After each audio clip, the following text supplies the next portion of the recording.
Hey ladies, I thought we'd get this conversation started by sharing a little bit about our own ministry calls. The first time I can really remember feeling the presence of God and a draw toward Him, I would had to have been about 5 or 6. And there was an old man in our church, Evis Kiff, and he sang a song quite often in our little church in Sealy, Texas. And the words to the chorus went like this. It was God speaking to the Apostle Paul. And the chorus said, I counted on Adam, I counted on Cain, I counted on Jonah, but he proved the same. I counted on Judas, but he proved untrue. Go tell the world, Paul, because I'm counting on you.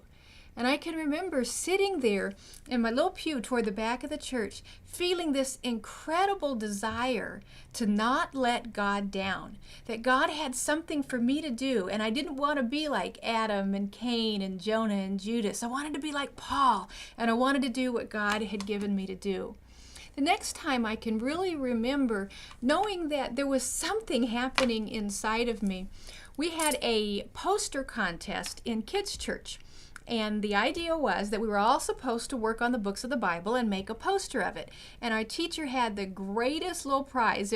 This was back in the early mid-70s.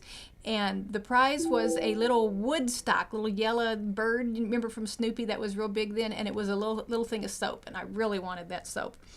And so my mom and I went to the Winn-Dixie store in town and got a big poster board. And I went home and sat down on our living room floor and pulled out some of my dad's books and my Bible with all the table of contents and sat down to make my poster. And I remember as I started to open those books and look in them, all of the exciting things that were inside. And the next thing I knew, I had out a yardstick and different markers, and I was making charts and graphs. And by the time my poster was done and ready to take back to church the next week, I had the list of all 66 books of the Bible. I had written them out in the Hebrew or the Greek. I had listed the author, the date they were written. I had the main verse put down, how Christ was represented in each of those books. And I can remember feeling so alive as I was down there on the floor with those books spread all out around me and learning all those things about the Bible. So I got to church the next Sunday with my poster that I was so proud of, until I saw everybody else's posters. And most of the guys didn't do theirs, and the other girls that did, they had used a lot of different colored markers and some pretty stickers, and all of a sudden I realized that I had used charts and graphs in 3 languages, and I can remember feeling like maybe I had done something wrong, that just didn't fit.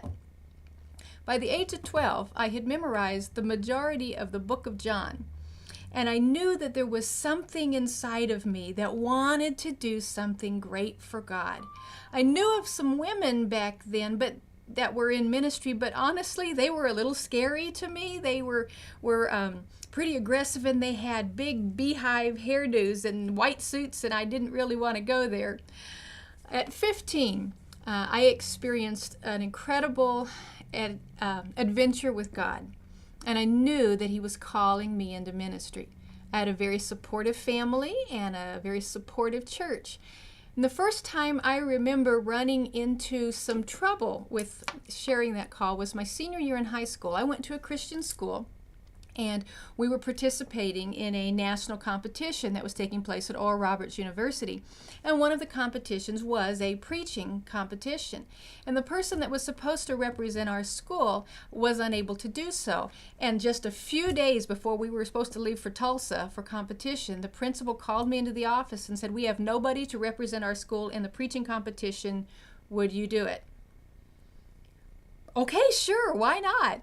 And so as I began to share that with some of my friends at school, I remember them looking at me kind of strange and saying, "Are you sure you can do that? Is that okay?" And when I arrived at the competition in Tulsa and I walked in the room in my little dress and had a big bow in my hair, and everybody else in the room was male in a dark suit, and I sure felt like I didn't fit in.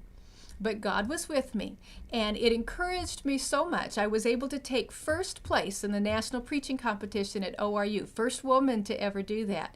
And I went on from there to Central Bible College in Springfield, Missouri, where I found all of the faculty really extremely supportive. But the fellow students, I'm just going to be honest, not quite as much. I wasn't invited to participate in all the late night theology discussions in the student union, but I didn't really fit in with all the other female students either.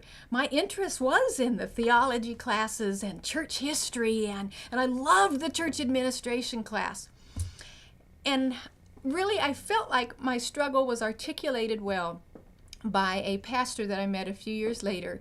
And I was working in his church and doing my best to do what I felt like God had called me to do. And he pulled me aside one Sunday and simply said to me, "Ruthie, you have the wrong gifts."